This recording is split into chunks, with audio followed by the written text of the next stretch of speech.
దుష్టకాకి.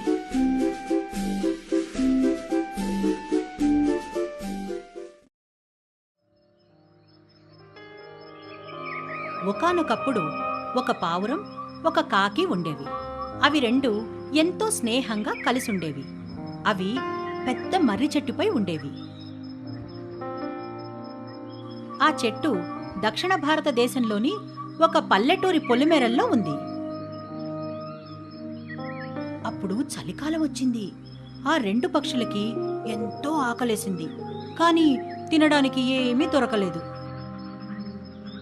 ఒకరోజు కాకెంది, మిత్రమా, మనం పక్కనున్న పల్లెటూరికి వెడదాం.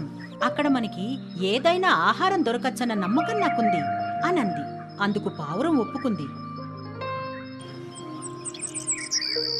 మరుసటి రోజు ఉదయం ఇద్దరు స్నేహితులు తమ ప్రయాణాన్ని ప్రారంభించారు.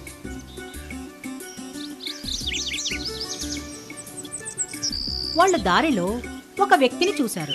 అతను ఒక కుండ నిండా గట్టిగా తాజాగా ఉన్న పెరుగును తీసుకెళ్తున్నాడు సంతలో అమ్మడానికి.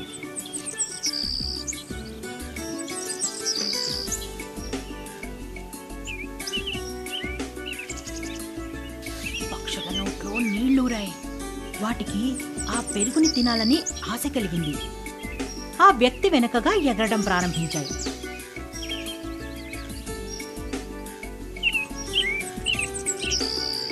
కాసేపటికి అతను విశ్రాంతి తీసుకోవడానికి ఒక చెట్టు దగ్గర ఆగాడు. అతను కుండని కిందకి దింపి ఆ పక్కనే పడుకున్నాడు. పావురం కాకి కూడా బాగా అలసిపోయి పక్కనే ఉన్న చెట్టుపై కూర్చున్నాయి. కాకి పెరుగును చూస్తూ, మిత్రమా, ఇదొక మంచి అవకాశం. మనం ఇప్పుడే వెళ్ళి ఆ పెరుగుని తిందాం అనంది. పావురం అంది, మిత్రమా, అదెలా సాధ్యం అని అడిగింది. కాకి నవ్వుతూ, చాలా తేలిక, కావాలంటే నన్ను చూడు అంటూ ఎగిరి కుండపై కూర్చుంది. పెరుగులో దాని ముక్కును ముంచి పెరుగు తిని ఎగిరిపోయింది. దానికి ఆ పెరుగు చాలా రుచిగా అనిపించింది. మళ్ళీ మళ్ళీ వెళ్ళి పెరుగు తినసాగింది.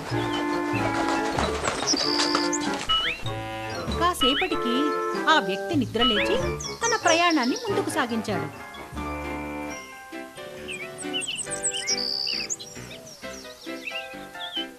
ఓ మిత్రమా, నువ్వు ఇక పెరుగు తినడానికి ప్రయత్నించకు, లేకపోతే ప్రమాదంలో చిక్కుకుంటావు అనంది పావురం.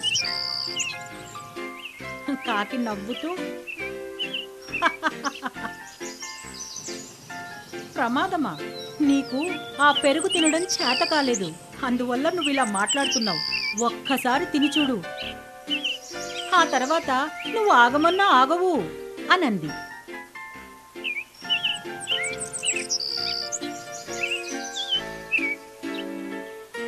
కృతజ్ఞతలు మిత్రమా, అయితే నాకక్కర్లేదు. నువ్వు చాలా మటుకు తిన్నావు. దొంగిలించడం తప్పు అనంది పావురం. నువ్వొక దద్దమ్మవి. నేను అతని మీదుగా ఎగరడం వల్ల అతనికి కనిపించను అనంది కాకి. పావురం మాటలు పట్టించుకోకుండా పెరుగు తినడానికి వెళ్ళింది. ఆ వ్యక్తి కొద్ది సమయం తర్వాత సంత చేరుకున్నాడు.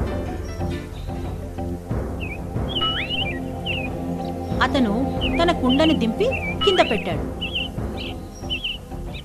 కుండ సగానికి సగం ఖాళీగా ఉండడంతో నిర్ఘాంతపోయాడు.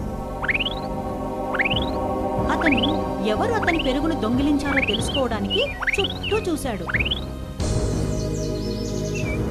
ముక్కు నిండా పెరుగు అంటుకొని ఉన్న కాకిని చూశాడు.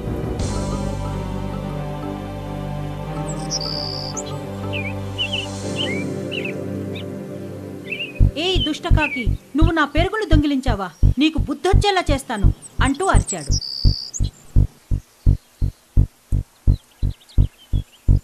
అతను ఒక పెద్ద రాయిని తీసుకుని కాకికి గురిపెట్టి కొట్టాడు. కాకి ఆ రాయి నుంచి తప్పించుకుంది. అయితే ఆ రాయి నుంచి పావురం తప్పించుకోలేకపోయింది. పాపం ఆ పావురానికి ఆ రాయి తగిలి తీవ్రంగా గాయపడి కింద పడిపోయింది. కాకి తన మిత్రుడికి సహాయపడకుండా ఎగిరిపోయింది.